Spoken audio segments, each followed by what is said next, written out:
This is the original Firefighter Podcast, where we talk about anything you would talk about at the firehouse kitchen table. And sometimes we even talk about fighting fires. Make sure to subscribe and hit that bell. Let's get into the show. And welcome back to the original Firefighter Podcast. I'm your host, Will Peterson, with Phil Nedved. We are breaking a few things down today.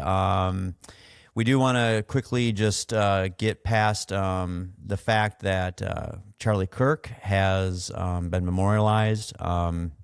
The nation came together to honor and pay tribute to a great man. And I realize that there is controversy out there on both sides, and we're not really going to debate that on the original Firefighter Podcast. We're just going to acknowledge that this individual, Charlie Kirk, he did die way too young. It was senseless. But the facts here are that Sunday, September 21st at State Farm Stadium in Glendale, Arizona, there was a huge turnout. You can't dispute it. This place was at capacity, standing room only. They had overflow at the Desert Diamond Arena, just a block north of where the stadium is at, where I think it's the Arizona Cardinals play.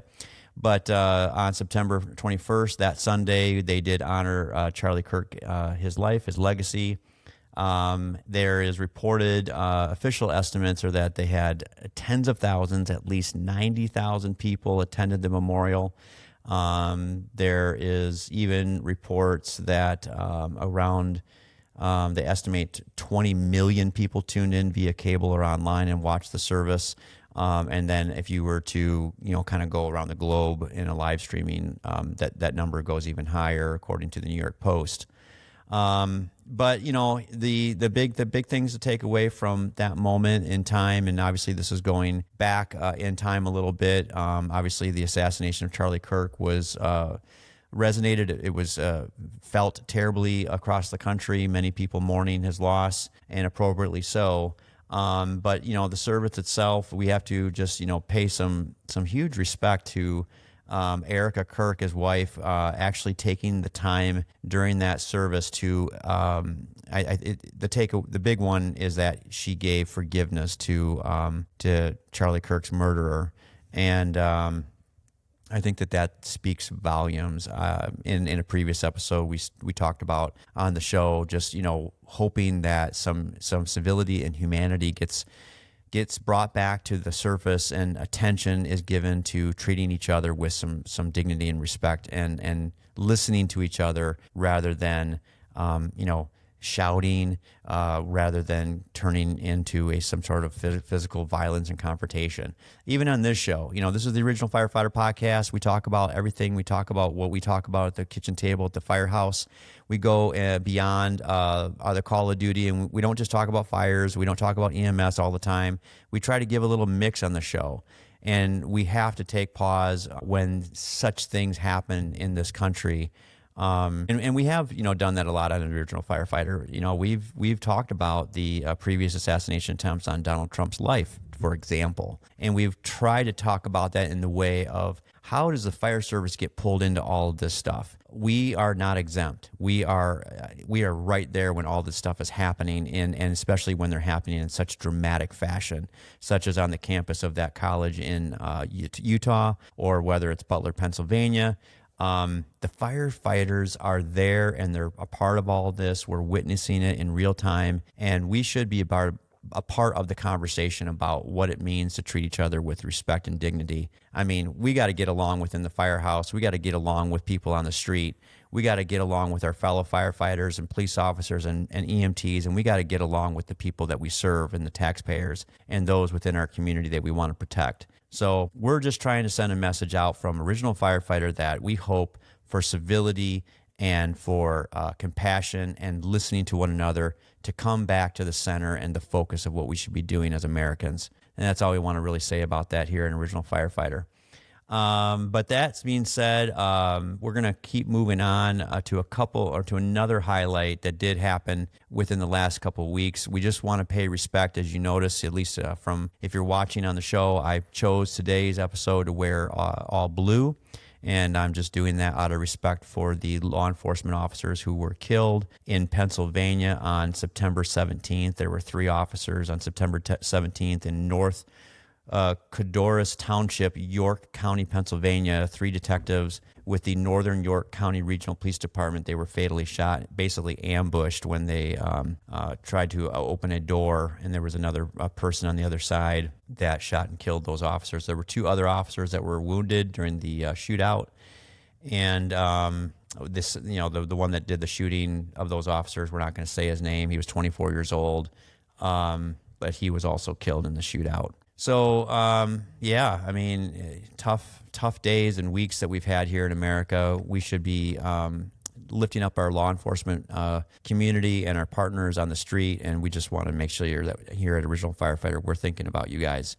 Phil, hey, man, yeah, a lot of things going on. Yeah. So, one thing that I just want to touch on what you said about, we're just talking, and that's what firefighters do. We talk at the kitchen table. I can guarantee at almost every fire station, world problems are being solved in 30 minutes every morning around the coffee table with a cup of coffee in hand, maybe some tobacco products, who knows, whatever, nicotine, But those are the things that we do, and those are the discussions that we actually have.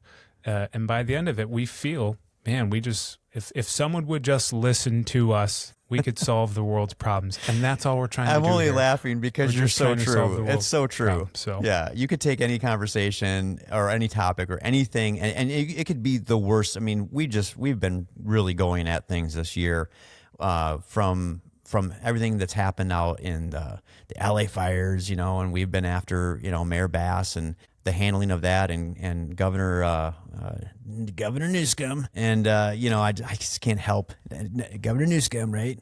I just can't help but do the imitation there, but and then you swing over to this tragedy and the Charlie Kirk assassination, and then these officers, and this is not going to stop. I mean, that's the sad part. That's the sad part, is that this is not going to stop. And you're right, Phil. Firefighters are going to talk about this at the kitchen table. They're going to pour a cup of coffee, and there is no better debaters, arguers than a group of firefighters that are going to get into a room and have a conversation that's going to go from. We can solve world hunger. Anything and everything. We can solve world peace. We can solve the national debt. Just ask us. Bunch of guys with maybe some college degrees at best in certain fields. One guy I know, he's a nurse, good buddy of mine, a nurse. That's where he got his bachelor's degree in. Or a guy with an associate's degree. We've even had guys that are some of the smartest people I know, one specifically who has a GED. And he is absolutely one of the best debaters, one of the most intelligent, most well-read people I've ever met. And it takes all kinds to become a fireman, and that's what we do, right? I mean, so it is. It's one of those things. But like you said, a lot of lively debate, discussion that go on. Always very. Have you ever had to cut one off? You're an officer. You're a lieutenant. Have you ever had to come in and to a conversation that you can hear? It's getting heated. It's at that. It's right. It's at volume 8, and you don't want it to go to volume 10. And you're the officer. Have you ever had to step in and been like, hey, guys? No, I've never had to stop them. I've had to pull people aside after the conversation and be like, hey, you know what? I can appreciate what you're saying, and I don't want to stifle your voice and your opinions, but maybe not that discussion here. But the problem is I'm probably the guy that needs to get told to, like, hey, bring it down sometimes. So that's always fun too. But no. Well, not it's here one on of this those show. Things. We're going to tell you. We're going to ask you to talk louder. Yeah, you're doing just fine. Yeah. Thanks. It's really loud. These sunglasses. Yes.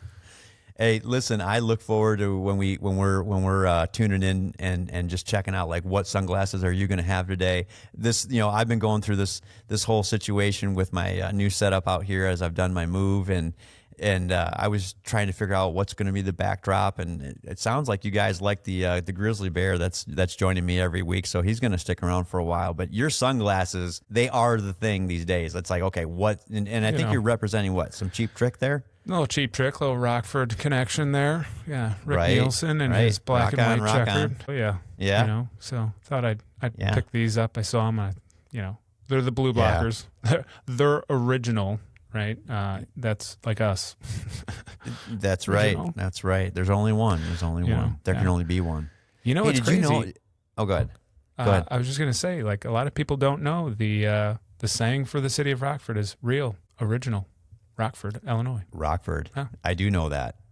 Yeah, I not do. many people do. Real, original Rockford. Just throwing that out there. Isn't that really reminiscent of what Anacin, the commercial Anacin? You know what Anacin is? It's like Tylenol, little, yellow, different. Anacin. That was probably before I was born, so there's a reference like of it 50 in years Wayne's ago. World. In the movie Wayne's World, they make a reference to Anacin. And it's great. It's awesome. You should go look at it. I thought you were just confused and you were talking about Jennifer Aniston. That's where my mind went, and then all I could see was Aniston. No, not her Aniston. on a stripper pole in the movie We Are the Millers. Although now that you've mentioned her, now that I'm thinking about her, that's not hard to do. You're welcome. By the way, can I just stop you there real quick? What was the medication you said again? The Anacin. Anacin. And what was his little? What would you say? Little, yellow, different. Okay, you nailed that one. But it was Nuprin. Nuprin. Yeah. Is it Nuprin? No, it's Anacin. I can't talk about it anymore. It's giving me a headache. Here, take 2 of these. Ah, Nuprin. Little, yellow, different. Snooprin. Sorry. Aaron looked it up for me and let me know. So okay, well, Aaron, you need to be quicker on this. Well, he was spot on with it. We just never read the chat. I always forget to pull it up. I see it now. Oh shit! Get it now. Ugh. The chat. You're gonna make me look like an idiot here in about 20 minutes with some trivia shit. You're welcome, America. I'm here to make you think of better thoughts. Right. World hunger solved and Jennifer Aniston. Yeah. Scantily clad. Thank you. Something that I want to come back to. Go ahead. Yeah, that's what I was going to, if we could go back to the in peace to the law enforcement officers that were tragically killed on the 17th. But one of those things is they were serving a warrant and you know, talking with law enforcement officers, and it was in relation to a domestic, and those are always kind of the most violent scenes or the most dangerous scenes for law enforcement officers are those domestic kind of disputes and disturbances, but then serving a warrant too. And that's where we've seen a lot of our law enforcement officers killed in the line of duty within the past 5 to 10 years is serving warrants. What are your thoughts, having been a district chief, get a phone call from the brass from PD asking to say, hey, can you have an ambulance stand by and stage? I know we've done that before in the past. Oh, yeah. You know, I don't know what other departments do if they provide those services. You know, I know we got a lot of guys sometimes that, you know, they don't make it known. It's early in the morning sometimes, about 5 o'clock, and you're going out there, you're staging, you're sitting there for, you know, a few hours potentially sometimes, but it's kind of like grit to me, right? We're there in case something happens, and there's no more important job on that scene at that time.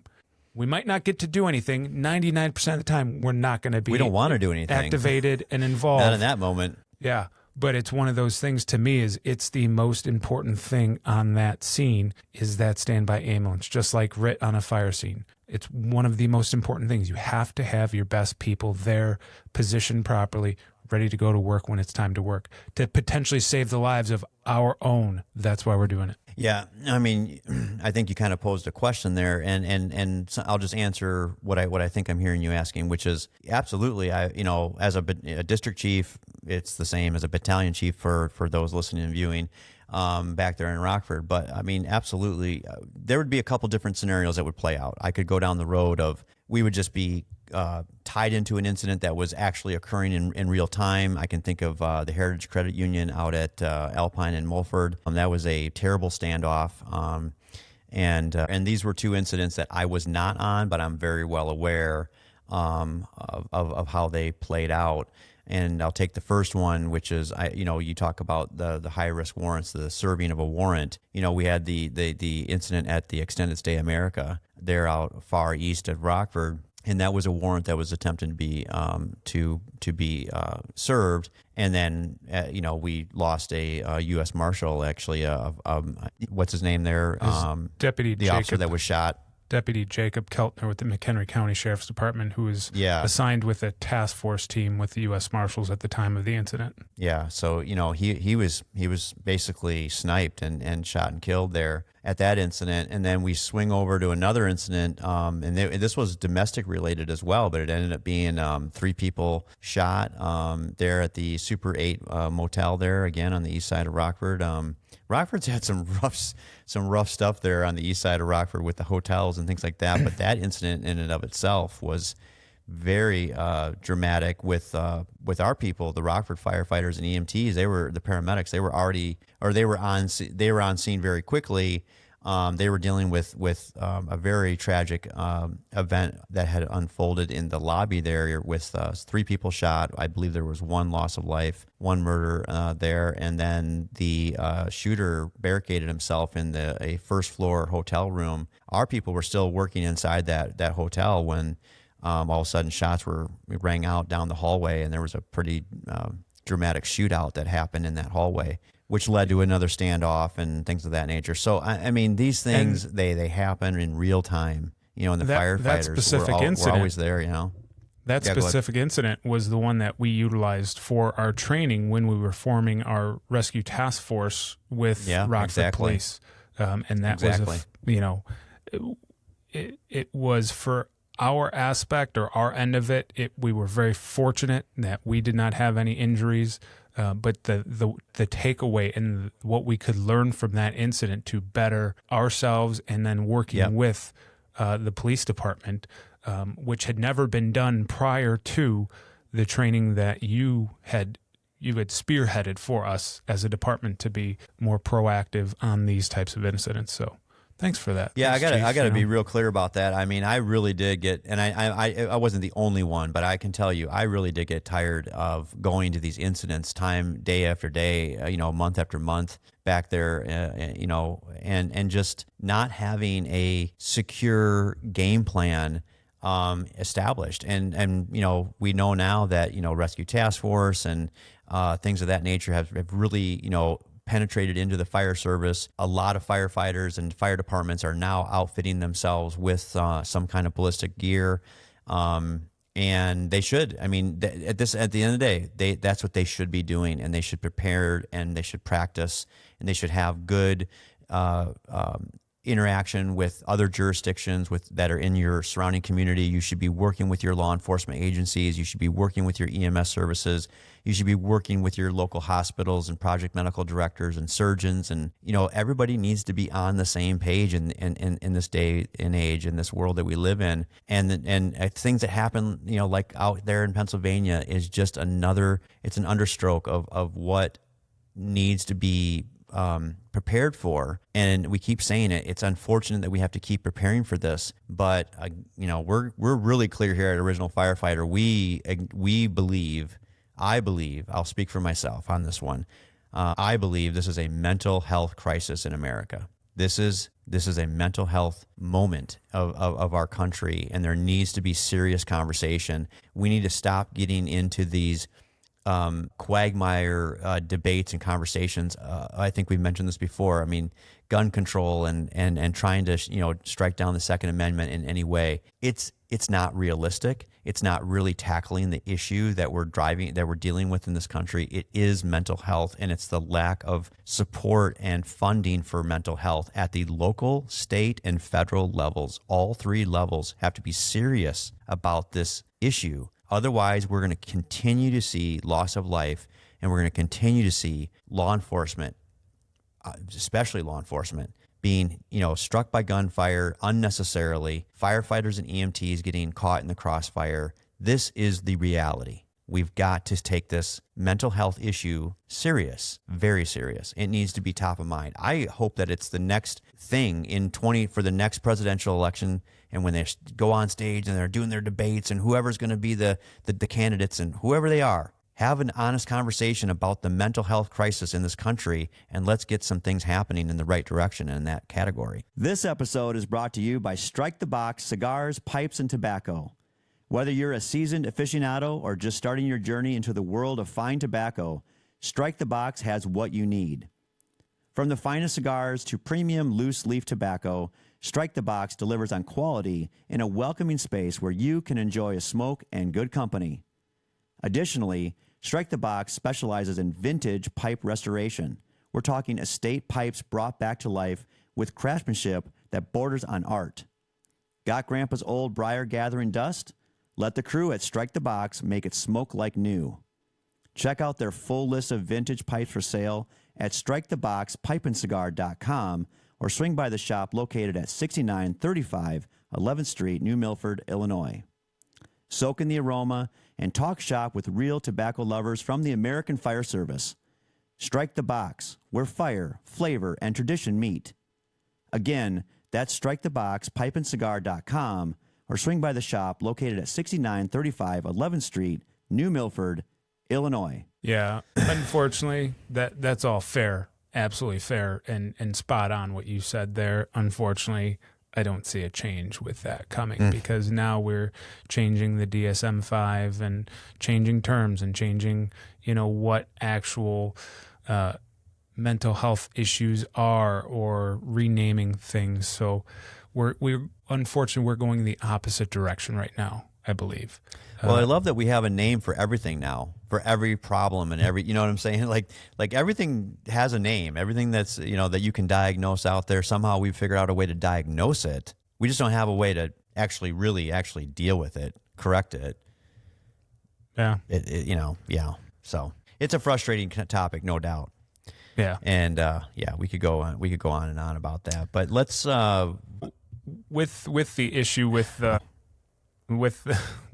issue with the law enforcement officers out in Pennsylvania, one of the things that they ended up doing was the firefighters that arrived on scene, they were called for a wash down. And I'm sure, it's one of those things where people might see us out there hosing it down, and but it's one of those things that we do. It's not meant to be disrespectful or anything like that. It's to, it's just one of those things. You're securing the scene, you're cleaning the scene, and now the scene is over, yeah. It's just as hard for us to have to go and do stuff like that it is for people to actually watch us do it. All they're doing is watching us do it, and it's hard for them to see we're the ones that are actually doing it. And you're talking about the after everything is said and done. You're talking about like washing down the scene. Yeah, washing the blood off the pavement, blood, contaminants, anything. I mean, I've washed down some bad stuff, but it's not enjoyable. It's not something you look forward to. Just did it recently. Now this one was just not a big issue. We were able to wash it down with a pump can, and it was just blood from someone who had an injury to their face. But I'm sure we both have been on scenes, and a lot of guys have and girls have that, it's way more than just a little bit of blood sometimes. So no, it is. And not to get, overly graphic, it is more than blood. A lot of times it's fragments of things of human and those are the kind of stuff. That's the stuff that we talk about here is you signed up for this job. There's definitely a hard part to it that you don't understand. You don't get it in the academy. You might not even get it in the first couple years as you're sort of still being shielded sometimes by the other firefighters. I mean, it's really, more down the road a little bit, and you start getting a few years of experience under your belt. And then before you know it, you're going to be standing there with a hose, maybe a hand line washing down some of these scenes. And you're just kind of looking at it bewildered, like, I can't believe that I'm doing this, I think we do a disservice to good. Our new firefighters coming in the service, right? We talk about the good stuff. Sometimes we don't talk about the bad stuff, and right. It takes a special breed of person to do this type of job. I mean, today's group coming up. I've never seen so many firefighters get hired and leave in the academy knowing, hey, this isn't for me. There used to be you used to research and understand the job, and friends or family, or you volunteered somewhere part-time somewhere. There's a lot of people who are coming on the fire department now, and this goes back to kind of recruitment, retention, what we've discussed in the past. But it's one of those things that it's like, someone told me it was a good job. Thought I'd try it out. There's a lot of things. I mean, go on YouTube. Things that have been popping up in my feed now are like, what they don't tell you why I left the job, or the dark side of the fire service, those types of things. So there's plenty of information out there from guys that have tried it and didn't like it, or did it for a while and left because they couldn't handle the impact on their life anymore, whether it was emotional, mental, physical, whatever it might be. It's one of those things that I think we do a disservice in the fire academy sometimes, of understanding, hey, you are going to be a paramedic on this fire department, right? Some places it's an EMT, some places not anything. But most places now are fire-based EMS, and you probably will have to be a paramedic. Most places you have to be a paramedic just to test to get hired. But it's one of those things like, hey, you are going to do some things that you will never forget. There's a great line in the movie Burn about Detroit Fire Department, really phenomenal great movie documentary. But the old driver, the old salty 35-year driver, who it's cheesy when you think about when you're in the fire service, but it is very true. I wish my mind could forget the things my eyes have seen. Yeah, he nailed it. I agree with you. You know, I said, it's kind of a cheesy line, but we all know it's true. So it's one of those things. I mean, I'll share an opinion, and my opinion is that I do think the fire service sees a much darker side of society than it ever did before. I've said on the show many times that sometimes I don't even recognize the fire service in the way that I see it from, say, the first day that I were to ever refer to myself as, hey, I'm a volunteer firefighter back in 1991. So 1991, it didn't, the fire service didn't even look anything like showing your age. Yeah, well, you got to be honest about things. Got to be honest about things. You got to just face it for what it is, and you'll get there someday, kid. Well, but when I came on the department, when I came on in the fire service, I only saw it one way, which was, we're going to fight fires and, do the things and that kind of stuff. And it was really just about what was happening on that fire truck, or what was happening within the fire hall or the fire station. And then EMS comes into play. And things start to change, and you go down, you get your EMT, you get your EMT intermediate, you get your paramedic license, whatever it is that you do on your service. And that's where you start to see the human factor start to play out every single day in some of the worst ways. There are still a few good times. I mean, don't get me wrong. I don't think it's a bad thing to be out there in the world and bring somebody back to life. I mean, I think you should take that moment and say, you did that, or you were a part of the team that did that. You stopped someone from dying and all that kind of thing. There's some stuff to rejoice about and have a good feeling about what you're doing. There is the other part of it, and that's I guess where we're kind of talking here in this episode, in this segment, where we're just kind of really getting down into the nastiness of what we see on the street in the aftermath, when the cameras are gone and the people are not hanging around to watch you wash down the pavement, and you're there just doing it. You're doing some of the things that just are very undesirable. Yeah. So two things on that I'd like to add. The first one of those calls that we go on, and unfortunately we go on quite often, and I think a lot of guys look at it the same way, because it's that loss of empathy at a certain point, and not so much loss of empathy, but you're just numb to it, right? You're calloused over to it, is the drug overdoses. That is a call we go on so frequently, and without our services and us being there, that person would not be here anymore. So it's very often that firefighters, paramedics, save a life. And sometimes it's every day for a good stretch because a bad batch came in. What you're really saying, what you're really saying there is there's a lot of medics out there who have saved the same person many times. Yeah. I did that within a week. It was actually 2 shifts in a row. One time at a library, one time at a friend's house. Same guy. Oh, I got in his ass. But I got him away. Yeah, but we don't. It was hopefully, you're right. We don't.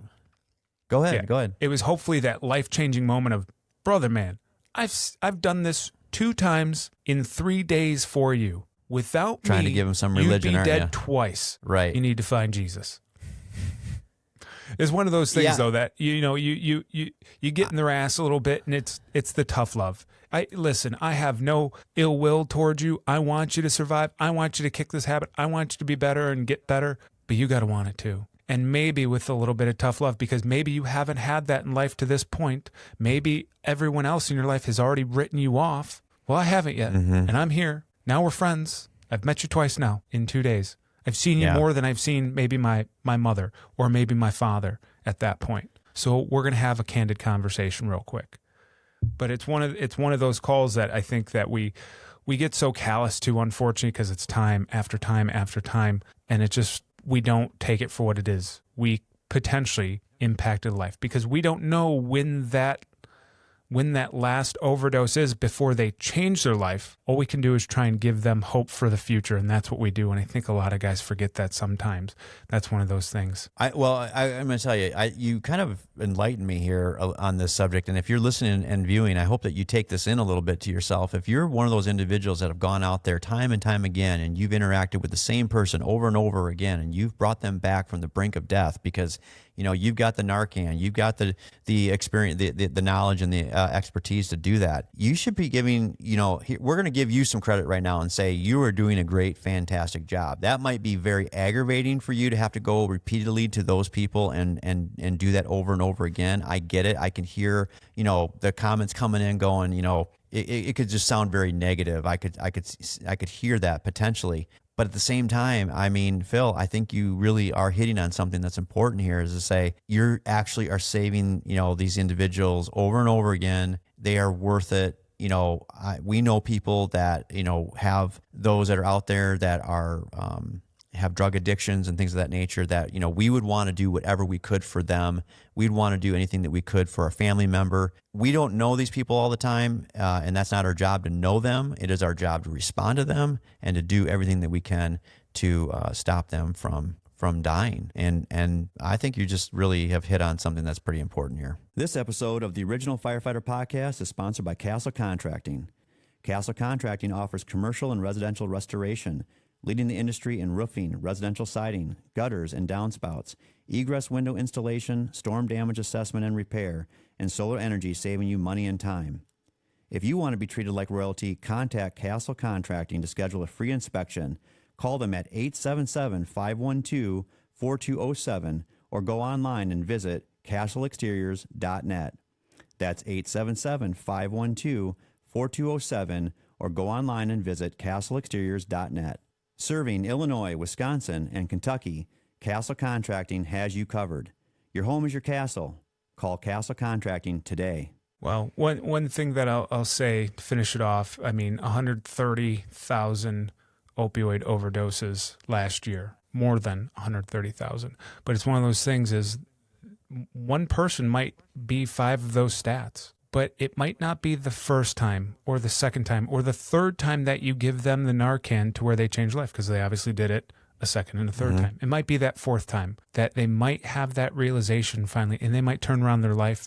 And it's that butterfly effect. It's the thing where maybe we can impact this person's life and then they impact somebody else's. And then that person impacts somebody else's. And that, to me, is what is so cool about this job, about the interactions with the public, people that you'd never meet on any other day, that today I might make a difference. And then you never know, that kid one day that I helped might become a firefighter one day. And then he might impact someone in the future. And it's those little things that make this job worth it. And sometimes, unfortunately, we're beat down, we're overworked, we're underpaid, we're understaffed, so many things. But we forget about why we did it. It's that service and what that service could potentially do. So I think that's one of those just cool things. Yeah, but Phil, I think you make all good points here. And the biggest thing to take away from this part of the segment, this conversation, is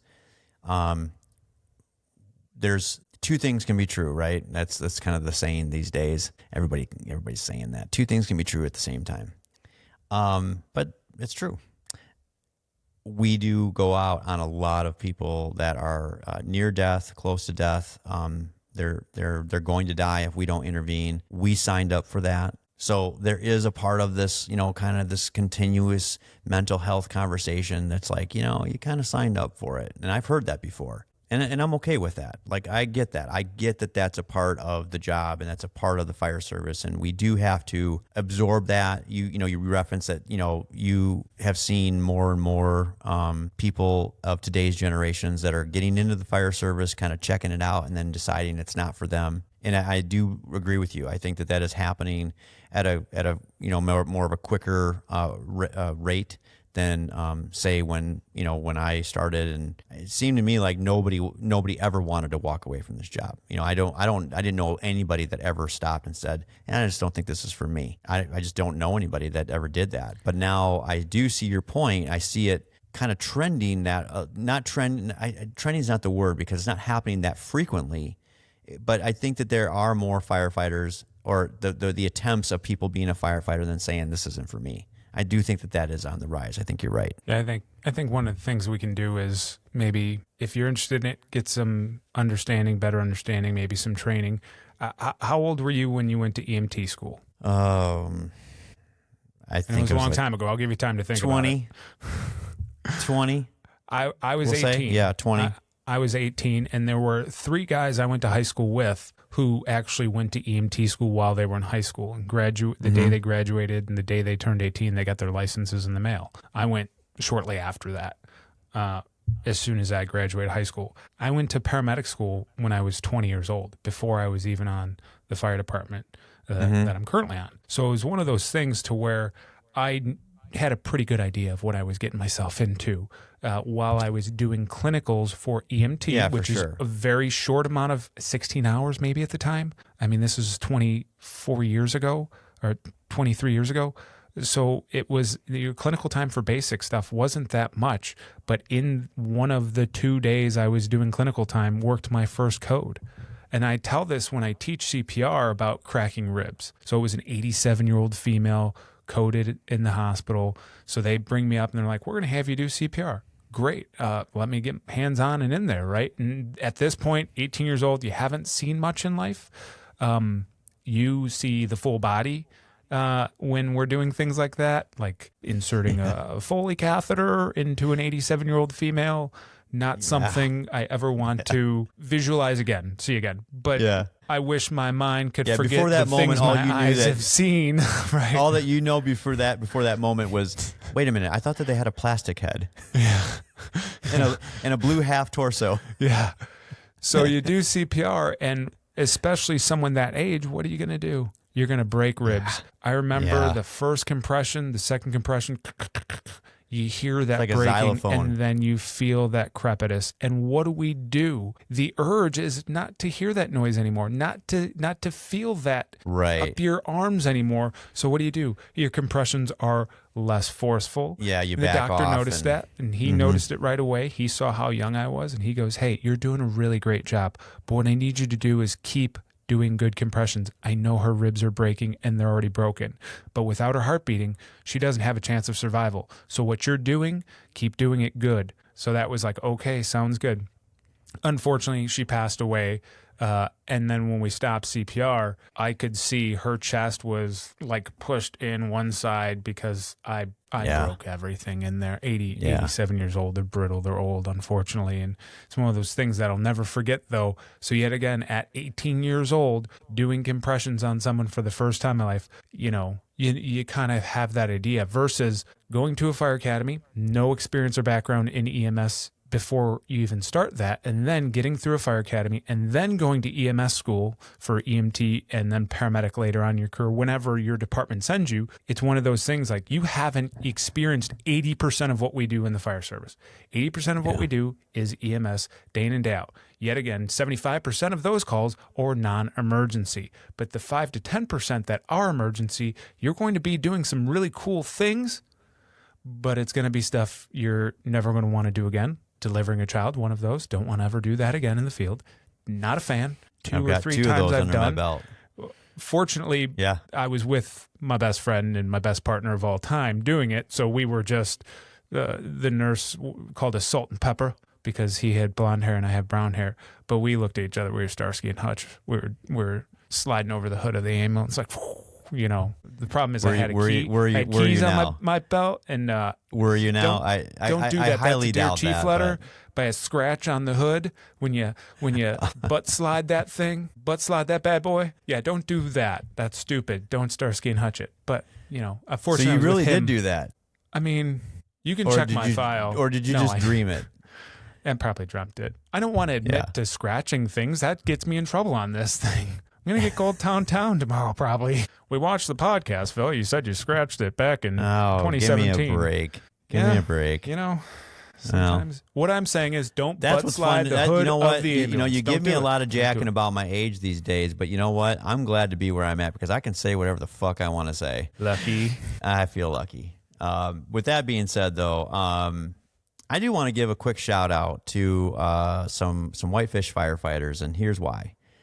I had an experience the other day, this past week, a couple weeks ago, and I've got these two. So this photo that's come up, if you're watching, on the left is a guy named Justin. The guy on the right his name is Jameson. As I understand it, I'm learning some of these terms. Jameson's there with the big chainsaw, and he's the sawyer, and he's cutting up these burnt up trees, and Justin's there, I think, with the Plasky tool and just getting after some of the mop up. This is the first time. The reason why I want to do this on this episode is that this is the first time that I've truly had my first, very, very limited, small taste of wildland firefighting. This wasn't a big incident by any means. We did have to truck into some of the backcountry, I'll call it.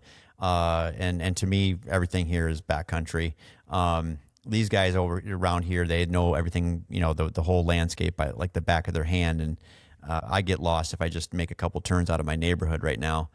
But these guys are awesome. And I'm not just saying that. Like, it's these guys. It's also some of the people I met from the DNRC, the wildland firefighters that are coming in from different agencies that are just kind of positioned around our area and throughout the west coast here, the Northwest, where these wildland fires are very prevalent. And so I'm just getting a total exposure to something I just never seen before. And, Phil, you kind of understand because you're still there in Rockford, and that's where I come from.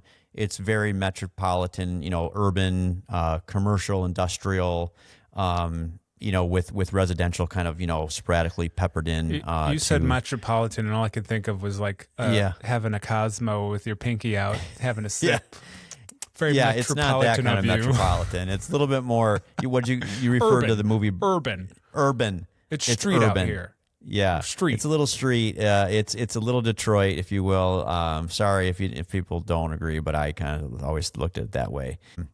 But it's different. It's for sure different. I've got a video here. If you don't mind, we're gonna play this video. This is a helicopter coming in. We're on what's called the line, working these burned up trees, making sure that this thing is out. Is not going to ignite off a larger wildland fire. But the thing is that these helicopters, there were two helicopters, and they were so close to us.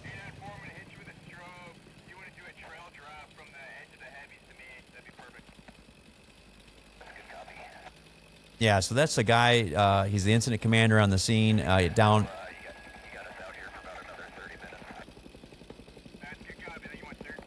Yeah, just giving you some time to listen to the radio traffic. That's from ground to air, talking to the helicopter up there. He said, hey, we're going to be able to give you about 30 more minutes. I think that's probably because of their fuel running low.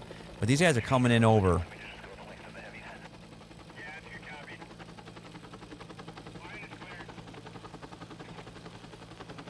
Yeah, just a great experience just seeing this stuff. I just didn't realize how close it got to where we were at when they make these drops.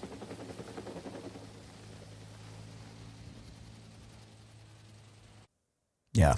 I always love looking at the helicopters when it looks like they're blades. You can see the blades. You're like, man, it's not really moving that fast. No, it's moving. That's your mind playing games on you. Quick question.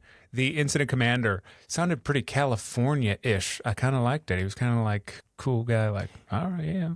Absolutely. I mean, like I said, I have to take it more from the observer standpoint. I'm just, kind of the new guy, and I'm just standing out there going, wow, this is really interesting. I can't believe what these guys have to go through. these guys, we hiked in a little bit off of a logging road, and then within a matter of, just minutes, they were sawing and chain cutting and just getting a clear path made to where this fire was at. And then that line that was created was what the helicopters, followed in on. When they'd go out, they'd get their buckets filled with water. They'd come back in, and then that incident commander on the ground would guide them in with a strobe light. And the pilot would pick up on that strobe light, know his position. We'd make sure that the line was clear, that the firefighters were back and away, and we weren't going to get splashed down from the water on top of us for safety reasons, obviously. But just the repetitiveness and the two helicopters going out and making these loops, and the communication from air to ground and ground to air was just super great to be a part of.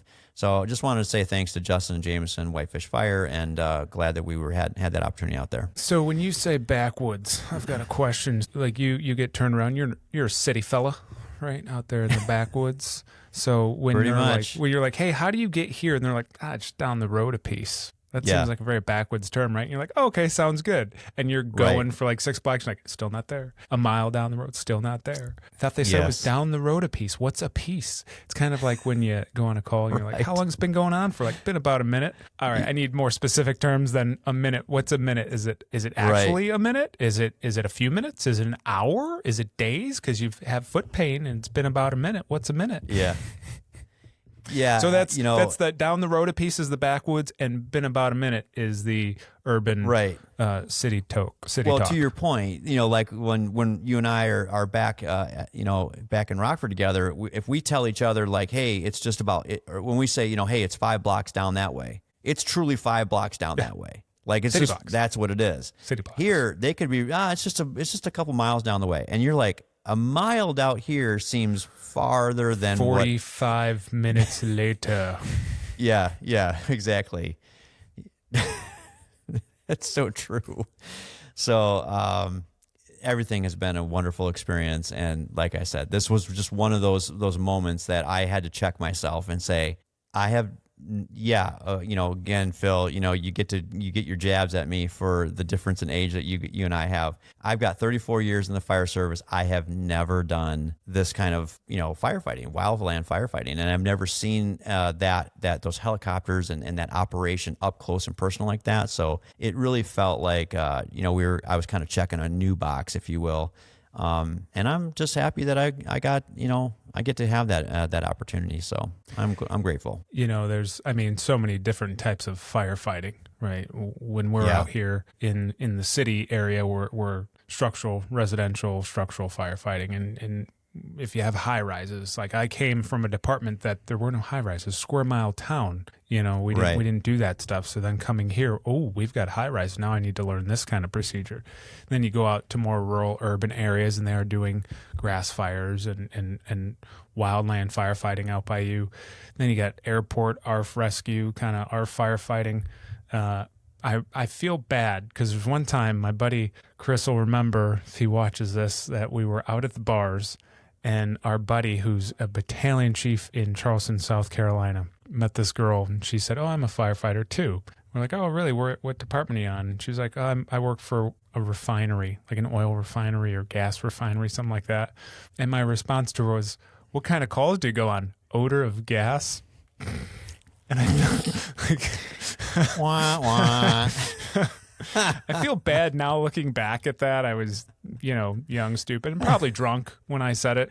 Not drunk enough because I do remember it, but I felt like a jerk. Did you feel like an ass when you watched the movie Deepwater Horizon? Yeah.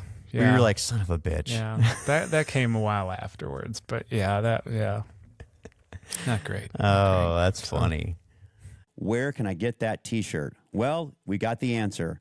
Go to originalfirefighter.com where you will find any of the T-shirts or hats that you see us wearing on the show. For every purchase at originalfirefighter.com, we give 5% back to supporting mental health and wellness for first responders. Go to originalfirefighter.com, join in the community, join in, and become an original firefighter. Speaking of funny, we are gonna do a little thing here on this episode. We're gonna finish up with a fun, upbeat feeling, and so we're gonna go back to the Firefighter Quiz Show. We've done this a few times on the original Firefighter podcast. So play along if you'd like to. Phil, you're the guinea pig. Sorry, but I've got some questions for you. I feel like there needs to be an questions. intro for this, like the do do do do do do do, and do like a split screen or a flash screen of like firefighter trivia. Yeah. So what we're going to do is we're going to do the Firefighter Quiz Show. We've done this before on the podcast, so stay with us. We're going to have a little bit of fun for the next few minutes. We're going to kick it off with question number 1. And here we go to Mr. Elvis himself, Phil. On the fireground, what does the phrase, quote, send it, mean over the radio? Does it mean there are three opportunities? There are three multiple choices. What's that? The water. Charge the hydrant. Send it. Charge the hydrant. Yes. Yeah. You could have gone with proceed with the assignment or task without hesitation, or C, repeat your last transmission. But it is in fact A, open the hydrant, charge the supply line to the fire engine. That's right, folks. You want to basically listen to what the driver and engineer says at all times. If he says send it, let the water flow. You know, we've got these fancy hand gestures too. I'm afraid to make them, but like, send it. Right. Yeah. You know, you're giving the twirling of the finger. I didn't know if my camera would do something like that. That's the eye to eye contact. Yeah. So I'm reading this book right now. It's a mentor leadership book. Our lieutenants or future lieutenants, the people testing for lieutenant right now, are reading this book. And I read the first chapter from somebody's book and realized I had to order this for myself because it read like one of my favorite books of all time. Can you guess what book it is? Is it Fire and Murder? It's Fire and Murder. So it was the first chapter read just like it. So I had to get this book. And it now is a former chief from Connecticut who wrote the book. It's actually really, really good read now that I'm reading more of the first chapter was like story time. Mm-hmm. Station 2 story time happened again. Sure. But the rest of it is more educational.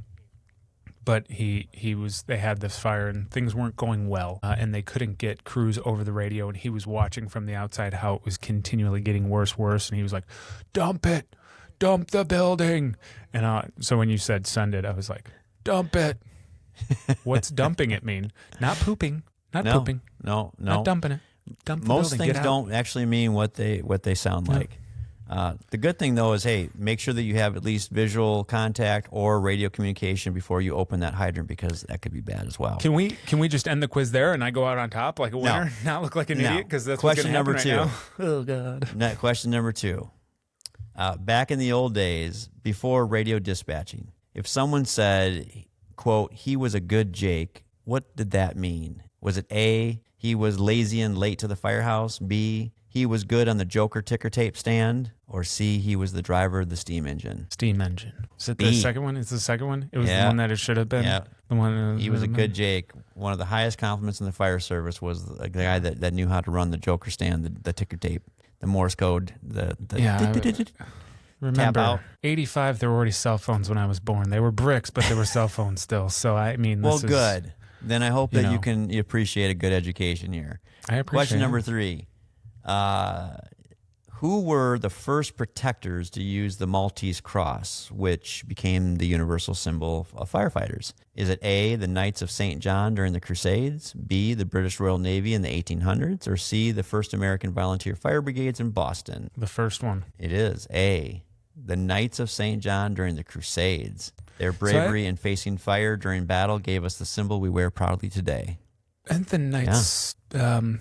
Yeah, and it was the Crusades where it came from. Mm-hmm. I thought it was another group of knights that started, but yeah, Knights of St. John's works good. Yeah, love it.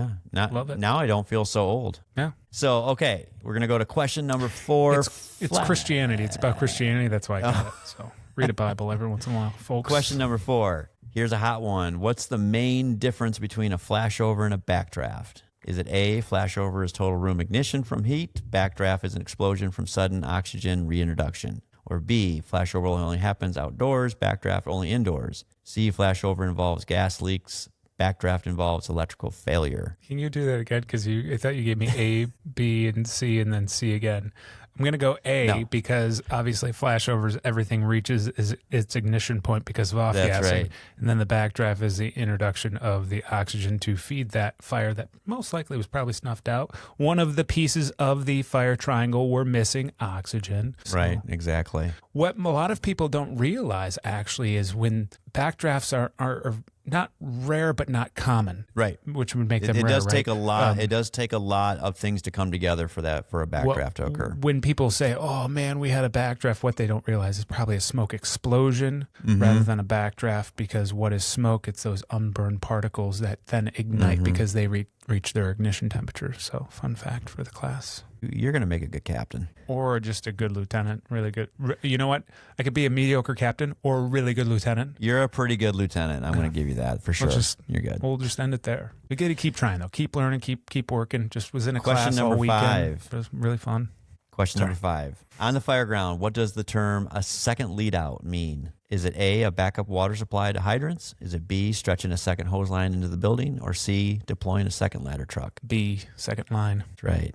Stretching a second hose line into the building. Deuce and a half to the rear. Deuce and a half. That's what Tommy deuce from and a half. FDNY says. A deuce and a half to the rear. Right. Yeah, good times. You're doing well. For a ladder guy, you're doing pretty good on the fire You know what? I'm engines. kicking myself for not getting that second one. That was stupid. I knew it was B, but it makes sense because you gave me the answer essentially in the question when you asked about before the current dispatching systems. What an idiot. Well, it is about listening before you speak. Yeah.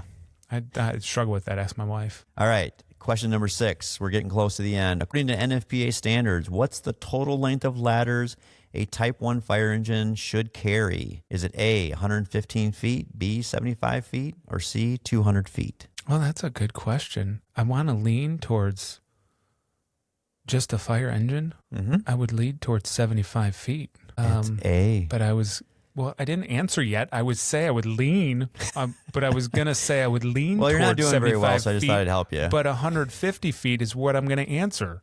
Duh. 115 feet. 115 feet. That's what I said. Not 150. I misspoke. Okay. Things happen. There's 5s and there's 0s and there's 1s. Most things are 0s and 1s in life. It's called geometry. I don't know what I'm talking about right now. Let's just, come on. 115 feet. It's the 'cause it's an extension engine. ladder, Who a roof likes ladder. engines? I know. And see, I did this for a reason. We'll get there. All right. So question Sweating number now. 7. Look at this. Don't drink hot tea at night. For those And then listening and viewing, sweat. Phil is a very good lieutenant on a ladder truck. I'm a ladder man. So, I'm a yes. truckie. Question number 7, last question. Which nozzle is considered the best on the fire ground? Is it A, a smooth bore? Is it B, fog nozzle? Or C, neither? We don't care because we're on ladder trucks. C. Yes. It's actually I was A, gonna the say, smooth bore what's a nozzle. smooth Reach, bore? penetration, simplicity. It never clogs up. It's the classic choice. We're going to go with a smooth bore nozzle. Sorry, Okay. that's my official opinion. I was going to but say again, that was a trick question once I heard the first two, not even knowing there was an option C that I absolutely love because when I'm on a fire, I got my irons and my hook because that's what I'm about. That's There the you life go. I lead. You put a lot of fire out with those, don't you? Oh, man. Well, it's not always about putting out the fire, but saving lives, brother. But We have had I a will great say- episode here. Oh, we're done? Go ahead. Okay. I was going to. No, We go got ahead. a lot of editing to do. We're good to go. I was going to say, it was a trick question because you were saying smooth bore. I was like, well, that could be, yeah, I like smooth bores, but then fog nozzle. Well, it depends on what kind of fire you're working with for a fog nozzle. Yeah, right? What yeah, if you're on yeah. a ship? What if you're on a ship? What do they What teach if you're the on a sailors? oil refinery? They teach the sailors, fog it, steam it up, put it out, right? Yeah. So Yeah. could be. Or then I thought C was going to be a combination nozzle because you can get straight stream, not a smooth bore, not a true straight stream, but a straight stream or a fog nozzle. Either one combination. But I like Some of these C. questions were meant for some of our listeners and viewers. If you want to chime in and send us some information or your opinion or tell us how wrong we are or how right we are, we'd love to hear those comments at any of the platforms that we're on. And as always, we do appreciate that you're listening and viewing to our show. We enjoy doing this together. Today's episode, let's be honest, we've covered a wide range of things. We started out on kind of a heavy, dark note. We talked about some real things they're very serious for firefighters that have to deal with the aftermath of critical incidents. The biggest point is that we want you to be safe out there. We want you to have fun with the job still today. We want you to find enjoyment off of the job.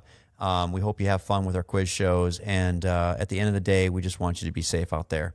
So make sure you go to originalfirefighter.com, check out our merch. Make sure that you're following us each Wednesday. Our episodes drop. And as always, be safe. This has been the Original Firefighter Podcast. Thanks for watching and listening. Tune in each week on Wednesdays for a new episode. Like and follow us on all social media platforms and subscribe to our YouTube channel today.